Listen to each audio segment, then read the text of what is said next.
Morning at CissysMess. The enemy don't want me to film this video, but I'm going to do it because I'm feeling it in my spirit.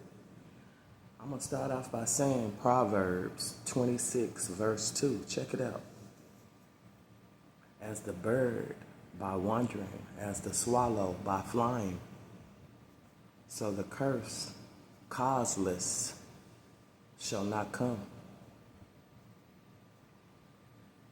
The bird, and it says, as snow in the summer and as rain in the harvest, so honor is not seemly a fool. The bird made a nest over here in raining season where I'm at. That means harvest. These are signs and wonders from God. The bird is a swallow. That's what the bird is called. Look up the bird and look up the nest. I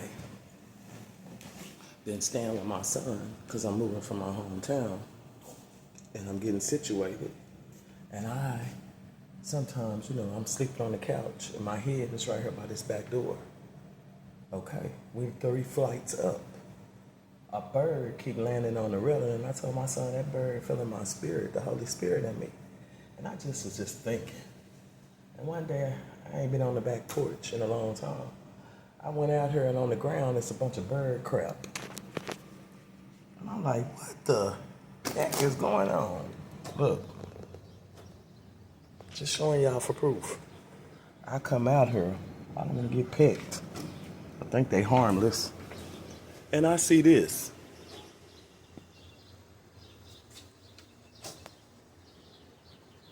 Make sure it's in the camera.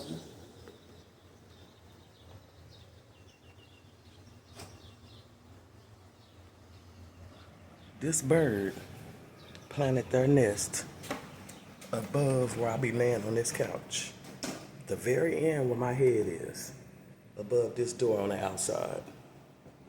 I Googled what kind of nest there was and what kind of bird it was. It was the swallow. That is God giving me a sign that the curses are gone. The curses didn't last. The curses, He's with me. That's why that swallow made his nest where it felt safe and felt God's spirit. And that spirit dwells within me all the times that we're thinking we're not doing things right. Because our consequences that we go through, our afflictions, make us feel like we're still in the wilderness. Well, the devil wants you to think that way. So your mind could be on that. So that you could be faithless and not believe that God is with you because other things are going on.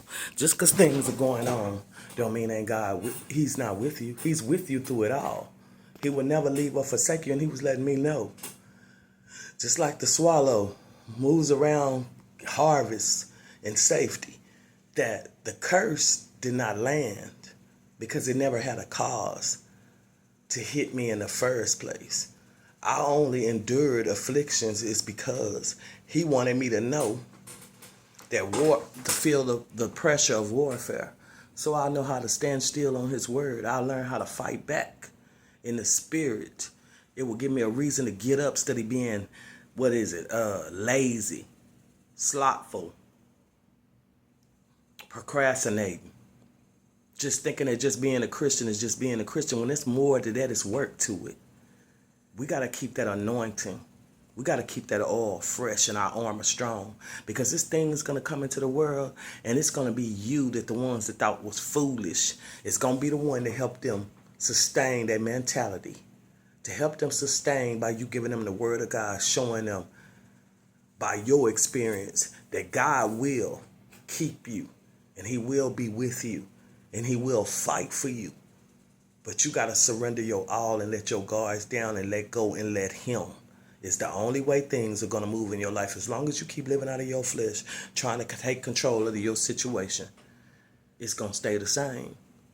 Because when it comes to God, we're powerless. And by human nature, out of our strength, it's limited.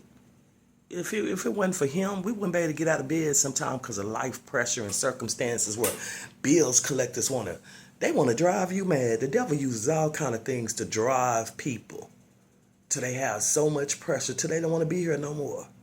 till they don't want to deal with life, till they give up on paying bills and end up going out there sleeping in the streets. They rather be in the streets than to deal with that much pressure. But you can't let life you got to live it.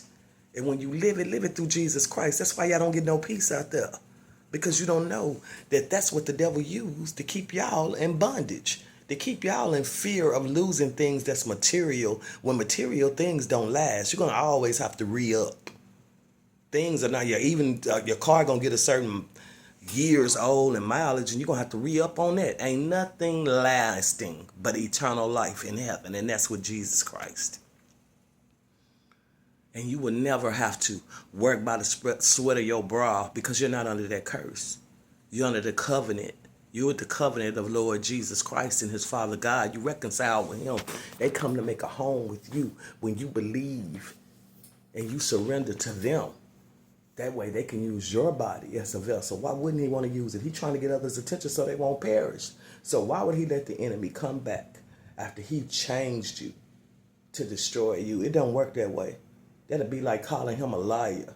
Once he come in your life, he come in your life to make you free. Free of sin and temptation, because that's what his son died up on the cross for. But you got to get free in your mind. Get out of that slavery mentality. Stop letting when they call you about your bills stress you out. Yeah, they can keep calling, threatening to turn things off. I don't care no more. I care, but I don't care. I don't care to the point where I'm going to let you stress me out. And you're going to be a part of my day all day. And I'm going to go to sleep thinking, oh, this, oh, that. I used to do all that. That's enough stress to give you high blood pressure and bad health. And that's what was happening. You're slowly deteriorating. You're slowly suffering. You're slowly letting that pressure get to you to where you just want to be, where you in a depression, anxiety. All those things are of the devil. They'll email you 50 times for 20 years over the same bill that you know to pay every month. But why? Because the lender makes the borrower a slave to what they owe, to the money they borrow, to the bills they have, to the credit cards. You're not going to drag me. You know what I'm saying? That's how God teaches us about. I get like that sometimes, and I have to pray, but you got consequences after you do it. When you're not waiting on God and you're doing stuff and you're taking it on your own initiative to do it for yourself,